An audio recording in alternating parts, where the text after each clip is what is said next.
청취자 여러분, 구독과 좋아요 한 번씩 부탁드립니다. 밤부엉이의 무서운 이야기 지금 시작합니다. 아빠는 아침에 우리를 학교에 보낸 다음 여관집으로 갔어요. 내려갔더니 집주인 할머니는 안 계시더래요. 새벽에 도망치듯이 집에 가셨다고 해요.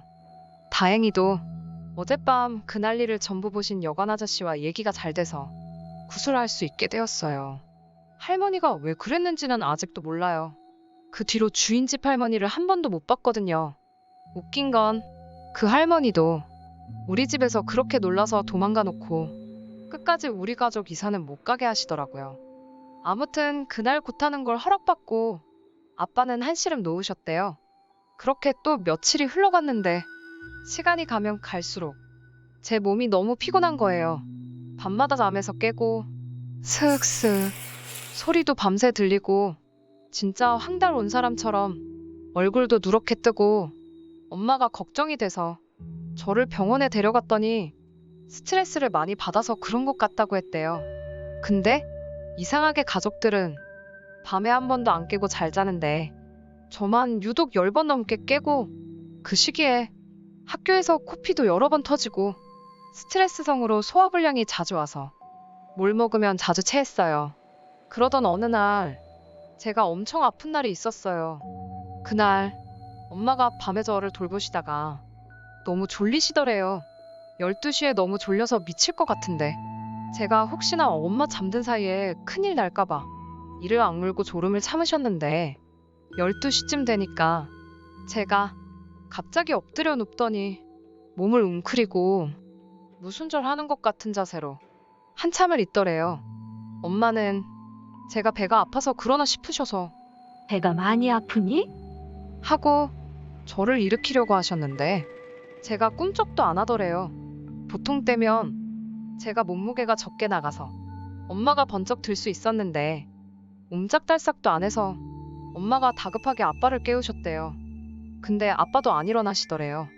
엄마는 10분 넘게 저를 어떻게 해보려고 실험을 하시다가 너무 피곤하고 저에게 모시겨서 나가 떨어지셨대요.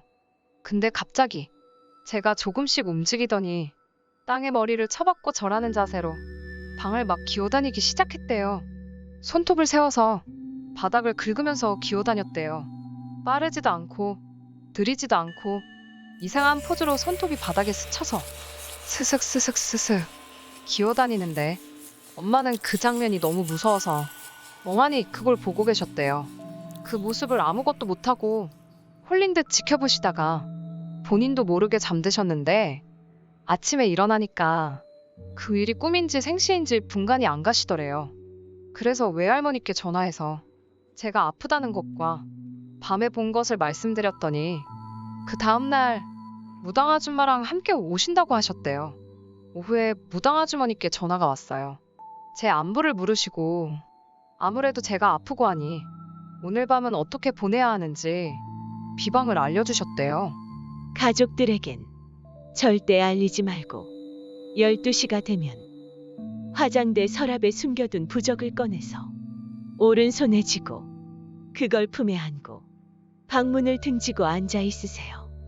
12시 반이 지나면 잠이 엄청나게 쏟아질 건데 4시까지 절대로 잠들면 안 되고 소리도 내지 말고 숨죽여 있어야 됩니다.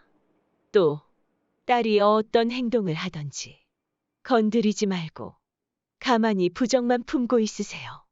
4시가 되면 화장대 서랍 다른 곳에 부적을 숨겨두세요. 그리고 아침에 아들이랑 딸 학교에 보내지 말고 제가 갈 때까지 기다리세요. 이렇게 말씀해 주셨대요.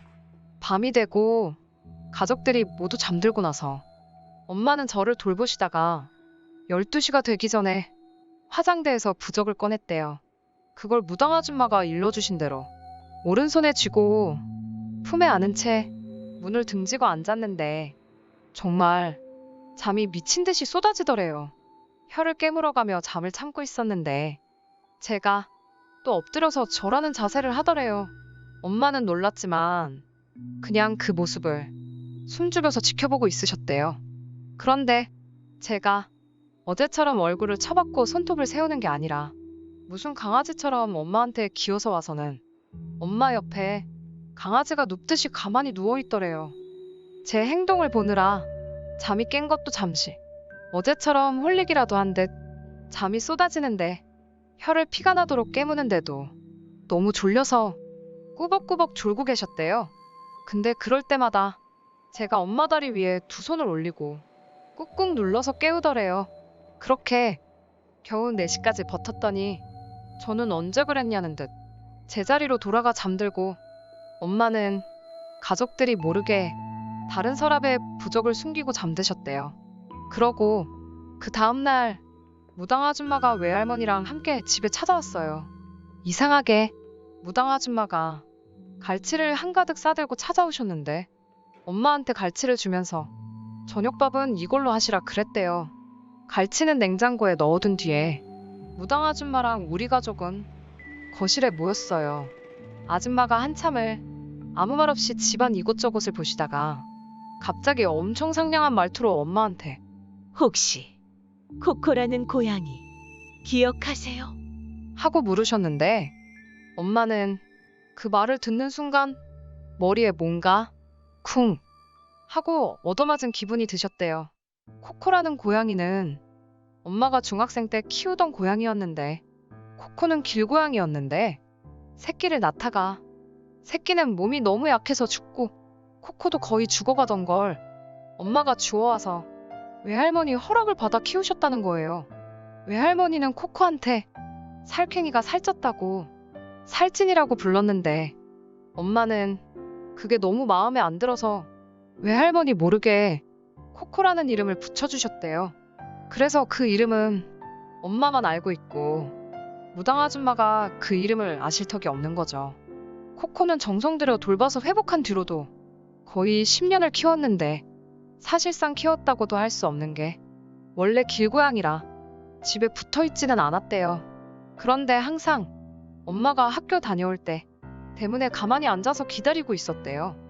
외할머니가 주는 밥은 안 먹고 엄마가 주는 밥만 먹고 엄마를 그렇게도 좋아했대요. 그런데 어느 날부터 안 보였대요. 장마철이라 비가 쏟아지는데 고양이가 돌아오질 않으니까 엄마는 며칠 동안 비 맞으며 고양이를 찾았는데 결국 찾을 수 없었대요. 앞선 무당 아줌마의 질문에 엄마는 당연히 기억한다고 대답하셨고 무당 아줌마는 뭐가 기쁜지 엄청 좋아하셨어요. 박수까지 막 치면서 그러곤 한동안 상냥한 말투로 저한테도 괜찮냐고 말을 걸고 가족들 하나하나한테 안부를 물으시고 그러다가 갑자기 원래 말투로 돌아오셔서 엄마한테 그 고양이랑 전생부터 인연이 아주 깊다고 여러 번 생을 돌면서도 서로가 서로의 은인이었던 인연인데 그런데 그 고양이가 지금 딸 옆에 있다고 하셨어요. 화장대에 있던 부적은 귀신이 들어오면 불에 타죽는 고통을 느끼게 하는 부적인데 계속해서 달려들면 혼이 완전 사라지게 된다는 거예요. 근데 그 고양이가 엄마와 우리 가족을 지키려고 매일 밤 혼을 깎아먹는 고통을 견디면서 그 방을 지킨다고 하시는 거예요. 처음 왔을 때 무당 아줌마가 고양이에게 부적을 붙였으니까 괜찮을 거라고 설득했는데 고양이가 끝까지 지키겠다고 그 방에서 옴짝달싹을 안 한다고 하셨어요. 엄마는 그 이야기를 듣고 엄청 우셨어요. 무당 아줌마는 부적을 없애주고 싶지만 부적 없이는 집에 있는 귀신이 팔뚝만한 구렁이인데 고양이는 하나로는 가족을 지켜줄 수 없어서 부적을 떼면 가족이 큰일 날 거라 그럴 수가 없다고 하셨어요. 더군다나 고양이가 가족을 지켜준다고 딸 옆에 있어봤자 수호령이 아닌 이상 살아있는 사람이 괴롭다고 하셨어요. 근데 고양이는 그것을 모르니 오늘은 고양이 혼이 다 갉아먹히기 전에 고양이를 보내주러 오셨다고 했어요. 이번 이야기 재밌게 들으셨나요? 구독과 좋아요 눌러주시면 앞으로도 더 흥미로운 이야기를 준비하겠습니다. 제 영상을 시청해주신 분들 행복한 하루 되시길 바랍니다. 감사합니다.